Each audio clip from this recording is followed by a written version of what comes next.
Profiter de l'instant présent, par où commencer? Bonjour, je suis Mylène Muller, la créatrice de cette chaîne YouTube, et dans cette vidéo, j'aimerais répondre à cette question. Profiter de l'instant présent, par où faut-il commencer son cheminement? Alors je ne vais pas y répondre, en fait je vais y répondre, mais je vais déjà cheminer pour arriver à ma réponse pour qu'elle ait un sens en fait pour vous.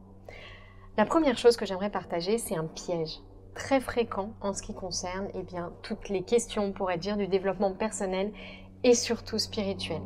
Le piège, c'est l'appropriation mentale, déjà de cette idée de profiter de l'instant présent. Pour moi, profiter de l'instant présent, et je vais en reparler dans un deuxième temps, c'est vraiment cultiver la présence. Et c'est bien loin, je dirais, de ce qu'on entend habituellement par profiter de l'instant présent. Pour moi, profiter de l'instant présent, ça ne consiste pas à essayer de se convaincre de ce qu'on est en train de vivre n'est pas si mal, ou d'essayer de trouver les avantages de cette situation, de cette personne, de cet événement. Ça ne consiste pas à penser, à se dire que penser au passé ne sert à rien et donc qu'il faut être dans cet instant présent, ou encore se dire on verra bien ce qui se passera demain et donc être comme ça dans l'instant présent.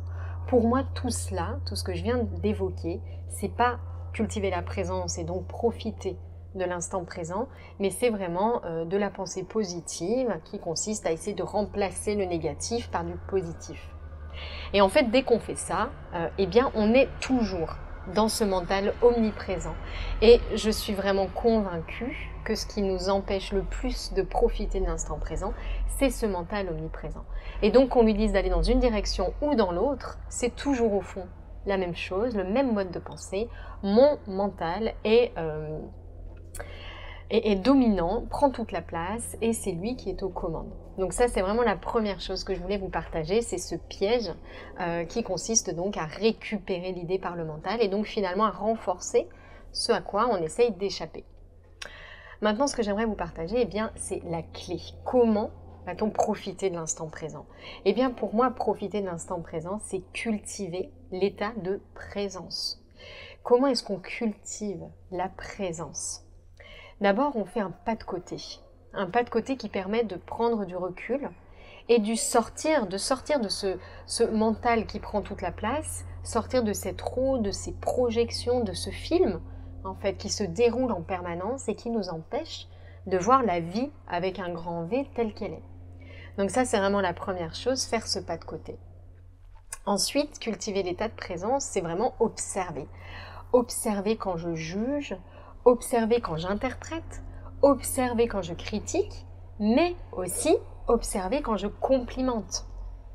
Observer quand je suis tentée de classer le bien d'un côté, positif, le mal de l'autre, négatif. Et ça, c'est vraiment quelque chose qu'on voit très fréquemment, en fait, cette confusion qui est celle, d'après moi, de la pensée positive, à savoir, il faut du positif, il faut du positif. Et en fait, en faisant cela, on est toujours dans ce mental dominant, ce mental qui prend toute la place, prépondérant. C'est le mot que je cherchais depuis tout à l'heure. C'est aussi observer quand je suis tentée de dire quelque chose. Et c'est quelque chose que j'ai lu encore fréquemment chez une personne qui enseigne la spiritualité aux plus jeunes. Et pour moi, c'est encore une fois un contresens qui est de dire l'ego, c'est la peur, ou la peur, c'est l'ego, et l'amour, c'est moi. Et en fait, je crois que lorsqu'on est encore une fois dans ces classifications, de ça ne fait pas partie de moi parce que ce n'est pas assez beau, assez agréable, et ça fait partie de moi parce que c'est beau, c'est agréable et c'est positif, je crois que quand on fait ça, on est toujours dans ce mental, simplement on essaie de remplacer des idées négatives par des idées plus positives, mais je crois qu'on ne résout pas le fond du problème et qu'on risque de recréer d'une façon ou d'une autre exactement ce à quoi on essaye d'échapper. Et donc, cultiver cette présence, ça demande quoi en premier lieu, pour répondre à la question par où commencer? Je crois vraiment que ça demande en premier lieu de pouvoir faire ce pas de côté. Pouvoir faire ce pas de côté qui consiste à rompre avec ce mode de pensée habituel, rompre avec toutes ces habitudes, ces conditionnements, rompre avec ces croyances. Et donc, il consiste à trouver de l'espace, ou plutôt créer de l'espace, car nous avons le pouvoir et j'ai envie de dire le devoir de créer cet espace, parce que cet espace, vous en faites sûrement l'expérience dans votre vie, eh bien il ne vient pas tout seul. Et si nos journées duraient 45 heures, eh bien elles seraient tout aussi remplies que nos 24 heures aujourd'hui.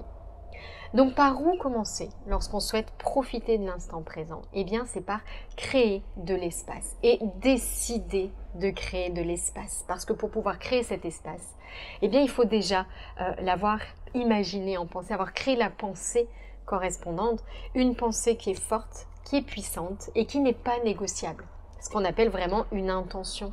Poser une intention. La puissance de l'intention. J'ai tourné une vidéo d'ailleurs il y a quelques temps sur cette thématique, la puissance de l'intention. Tout commence par cette décision ferme et irrévocable de créer de l'espace pour cultiver cette présence. Voilà par où commencer. Si c'est quelque chose qui vous parle et que vous voulez être accompagné dans ce cheminement, eh bien je vais vous mettre un lien en dessous de cette vidéo vers une formation que je propose pour justement retrouver le contact avec soi, le soi avec un S majuscule, et donc aller observer cet ego, prendre l'habitude de faire ce pas de côté. J'espère que cette vidéo vous a plu, n'hésitez pas à la partager, à me mettre un petit j'aime ou encore à s'abonner à cette chaîne si ça vous plaît et que vous n'êtes pas encore abonné. Très belle journée à vous, à bientôt.